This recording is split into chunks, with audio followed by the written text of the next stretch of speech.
Bon, vous savez, j'aime pas souvent trop parler, quoi. Quand il y a des choses, quand ce n'est plus de ma compétence, je n'aime pas parler. Moi, je ne suis pas politicien, je suis un artiste, comédien. Avec la collaboration avec IvaTV.net, je crois que souvent, l'actualité de la Côte d'Ivoire et même en Afrique, bien que ce n'est pas ma spécialité, mais j'estime qu'en tant que citoyen ivoirien et africain, des choses qui se passent, tu peux voir ça avec l'œil des citoyens sans pouvoir forcément voir ça avec l'œil du politicien. Moi, je ne suis pas politicien, ce que je vois, c'est ce que je dis. Nous avons fait des élections ici en Côte d'Ivoire, mais à l'heure où je vous parle, il y a toujours des mésattentes. Il y a des troubles à Koumassi, il y a des troubles à Treichville, il y a des troubles à Gamé. Ce matin, aujourd'hui nous sommes au mercredi 24, il y a eu des troubles à Gamé. D'autres même parlent de 2 morts. Il y a des troubles à Yopougon, un mécontentement général. Tu vas à Yamoussoukro, il y a des troubles. Alors moi je ne comprends pas. Je n'ai pas envie de revenir sur la composition de la CEI, parce que la composition de la CEI, ça a été déjà fait depuis avant les présidentielles. Babo s'est plaint, nous avons dit non, c'était juste. Donc on a fait les présidentielles avec ça. Et le FPI a dit que la composition de la CEI ne lui plaisait pas. Donc il fallait qu'on change avant d'aller à la députation. On n'a pas voulu, c'est cette commission qui avait ça, on est parti à la présidentielle, donc c'est avec ça on est parti à la députation. Donc, moi je trouvais national parce que... Et après la CEI, on est parti avec ça à la mairie, pour faire les mairies. Donc moi j'estime que s'il y avait un problème, le PDC allait se plaindre.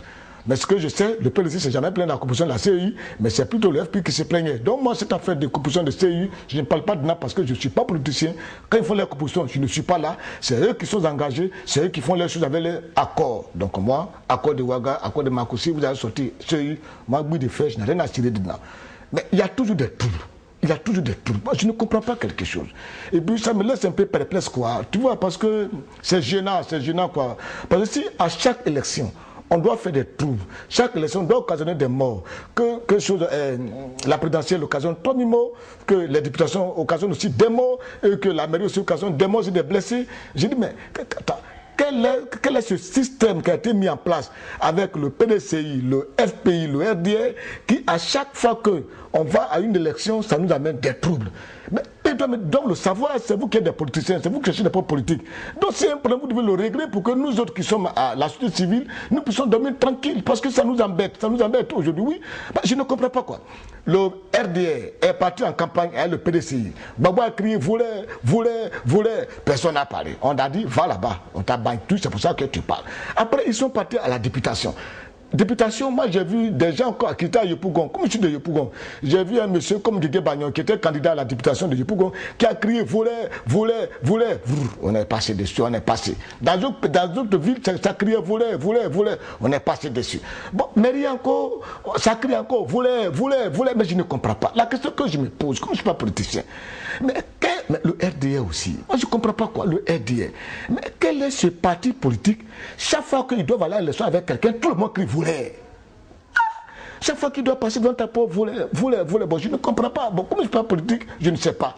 S'il y a vraiment un problème, ils n'ont qu'à se réunir et puis s'organiser, et puis c'est là, pour que ça soit clair. Moi, je vous ai déjà dit que pour ces élections, vous allez constater que les cas du RDR ont vraiment, ça dit, au niveau des relations humaines avec la population, il y a un fossé, quoi. Depuis qu'ils ont accédé au pouvoir, ils se sont gardés un peu, bon, chacun veut jouir un peu de son nouveau poste, même les gens qu'on pouvait avoir facilement. Ça, je vous ai déjà dit.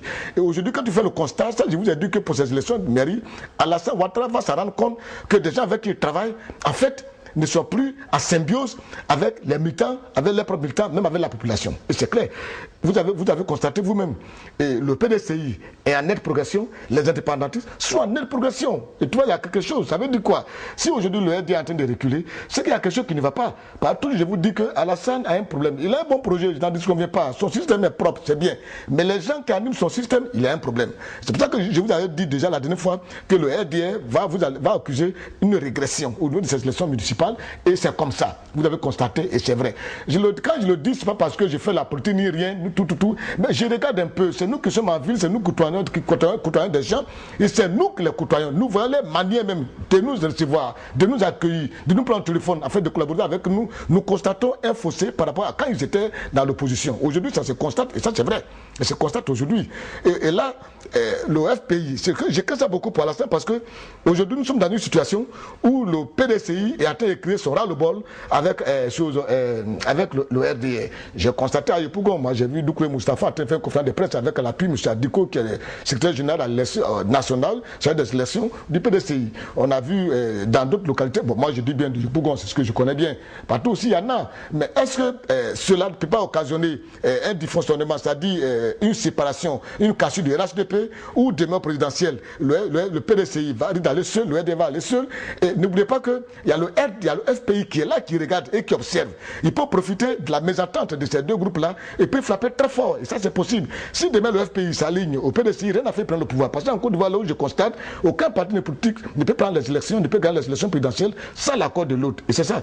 C'est cela que j'aimerais attirer l'attention du RD et puis du PDCI. N'oubliez pas cette récitation que les gens chantaient, que chacun récitait avant. Pour un an enlevé, deux voulaient se battre.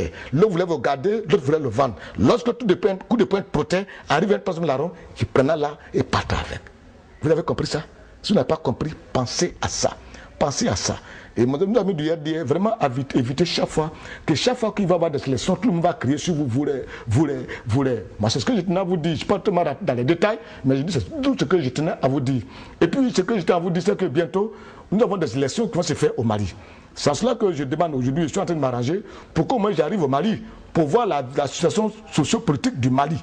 Parce que si c'est mal fait, ce qui est arrivé en Côte d'Ivoire va se faire. Au Mali, les élections qui arrivent seront encore beaucoup plus denses. Parce que nous avons les gens de l'ADEMA, nous avons les gens de IPR, nous avons des gens de quoi encore, quelque chose comme ça, des gens de IBK aussi qui sont là. IBK, c'est un leader politique là-bas. Nous avons les gens de Cissé, il y avait des gens de... Bon, ils sont là. Mais ce que je n'ai pas compris et qui me paraît un peu bizarre, sur lequel je vais revenir beaucoup par ces 3 mois-là, on va rester beaucoup sur le Mali. Laissez-moi beaucoup étudier ça un peu et puis vous rendre compte. Ce que je peux concevoir, c'est que nous soyons à 3 mois des élections et qu'aujourd'hui au Mali, on est en train de démettre des préfets, d'émettre d'autres préfets. On remplace les préfets, on remplace les sous-préfets, on remplace encore des ambassadeurs. Mais ça répond à quoi? Il y a quelle urgence pour qu'on change les préfets, les sous-préfets, les ambassadeurs? Est-ce que ce n'est pas une manière de préparer le terrain à quelqu'un qui veut venir, qu'on veut lui arranger tout? La question que je me pose, je ne sais pas, je ne suis pas politicien, j'analyse, je ne sais pas. Qu'est-ce qui veut se passer au Mali? Qu'est-ce qui est en train de se préparer? Qu'est-ce qui est en train de se passer? Et je pense que Dankoura Traoré est un monsieur responsable, très bien, et j'estime qu'il y a des erreurs qu'il ne peut pas commettre. C'est-à-dire faire le lit à un leader, et pour ça, changer des gens pour que ceux qui vont venir soient désormais... Non, ça, je pense qu'il prend des précautions très sincères, très sérieuses, pour ne pas que ce que la Côte d'Ivoire connaît, le Mali puisse connaître. Le Mali a déjà connu plus pire avec l'arrivée, la division du pays à 2, la Côte d'Ivoire en a connu plus pire avec la division par 2, mais pour le Mali, c'est d'être très pire, parce que si on constate ça, les gens qui ont occupé le nord vont rentrer maintenant dans le sud en profitant un peu de cette fissure. Donc, bientôt, je vais arriver un peu sur le Mali. Il faut qu'Ivoire-TV.net nous arrive un peu sur le Mali pour que chaque 2 semaines, il faut qu'on parle un peu sur le Mali jusqu'à ce que le Mali arrive aux élections pour sortir quelqu'un dénudé de tous ces problèmes-là. C'est tous à pointer ces petits calculs politiciens au mépris de la population, des populations des pays. Ça, goût de faire, je n'en veux pas. Le Mali et nous, bientôt, on va se rencontrer avec Ivoire-TV.net. On va disséquer candidat par candidat qui a posé un acte, qui a travaillé avant, qui a collaboré avec tant, et qui sera le leader potentiel même que nous allons juger peut-être pour diriger un peu le Mali. Parce que quand je calcule, je vois un peu 3 grands leaders qui sont un peu au Mali. Parmi ces 3-là, c'est parmi ces 3 qui va sortir le président de la République du Mali. Mais je vais vous donner d'abord le nom, ne vous dire quoi que ce soit. À la prochaine vidéo, je vais disséquer chaque leader, vous-même vous allez tirer la conclusion, et vous serez, quand je vais disséquer tous ces 3 leaders, vous serez parmi ces 3 leaders qui sera le président du Mali. Et là, je ne vous menterai pas. Je ne vous mens pas. À bon attendez, Ivoire-TV.net. Salut.